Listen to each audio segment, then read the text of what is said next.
আজকে একসাথে তিনজন আমরা কেন কেক কেটে সেলিব্রেট করলাম, আর আজকে দুপুর থেকে রাত পর্যন্ত কিভাবে সময় কেটে গেল গল্পে, আড্ডায় আর মিটিংয়ে, সেটাই জানাবো আজকের ভিডিও ব্লগে।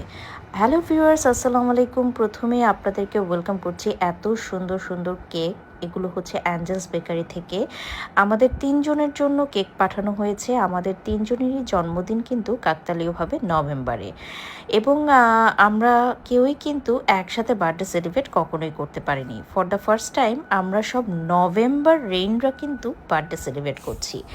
এবং কাকতালীয়ভাবে আমি এবং বুবলি আপু দুইজনই কিন্তু নোয়াখালীর মেয়ে। তো নোয়াখালীর মেয়েরা কি ট্যালেন্টেড হয়? আপনারা কমেন্টস বক্সে কিন্তু জানিয়ে দিবেন।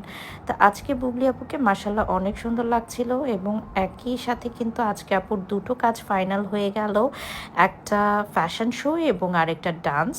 তো আপু কিন্তু অনেক বেশি অমায়িক, এবং তর্ক বিতর্ক সমালোচনা আলোচনা নিয়েই কিন্তু একজন চিত্রনায়িকা বা একজন স্টার তৈরি হয়। কিন্তু বুবলি আপু কিন্তু তার মেধা, গুণ এবং ব্যবহার দিয়ে সবার মন জয় করে নিয়েছে। আপনারা এর আগেও সোশ্যাল মিডিয়াতে দেখেছেন বুবলি আপুর ব্যবহার অনেকই অমায়িক।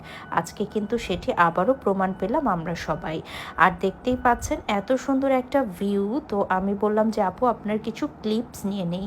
আপু কিন্তু খুব সুন্দরভাবে পোজ দিচ্ছিল, এবং তখন ছিল একদম সানসেটের সময়। খুবই সুন্দর লাগছিল ওয়েদারটা। এবং আমরা এখন চলে যাব ড্রেস সিলেকশনে। আজকে আমরা চলে যাব আনজারাতে। আপুর কিছু আউটফিট চুজিংয়ের বিষয় ছিল, এবং আপু বারবার বলছিল যে আমার স্টাইল সেন্স নাকি তার অনেক ভালো লাগে, তাই ড্রেসগুলো যেন আমিই চুজ করে দিই। এত বড় মাপের একজন চিত্রনায়িকা হওয়ার পরও আমাকে তিনি ড্রেস চুজ করার স্বাধীনতা দিয়েছেন, এটা আমার জন্য অনেক বড় একটি পাওয়া। আমি বুবলি আপুর জন্য শুভেচ্ছা এবং শুভকামনা জানাই যে সে যাতে সামনের পথে আরও অনেক ভালো কাজ আমাদেরকে উপহার দিতে পারে। আর আজকে কিন্তু আমাদের কাকতালীয়ভাবে ড্রেসগুলোও কিন্তু ম্যাচ হয়ে গেছে। অনেকেই ভাববে যে আমরা হয়তো প্ল্যান করে পড়েছি, আসলে কিন্তু একদমই এরকম না। হ্যালো এভরিওয়ান, আমি বুবলি। বাংলাদেশে প্রথম গোল্ড প্লেটেড জুয়েলারির ওয়েবসাইট নিয়ে এলো এশিয়া জুয়েলস।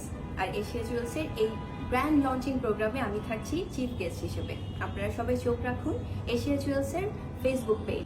আর আপনারা সবাই ভিজিট করতে পারেন পিঙ্ক সিটির গ্রাউন্ড ফ্লোরে এশিয়া জুয়েলসের শোরুমে। Thank you.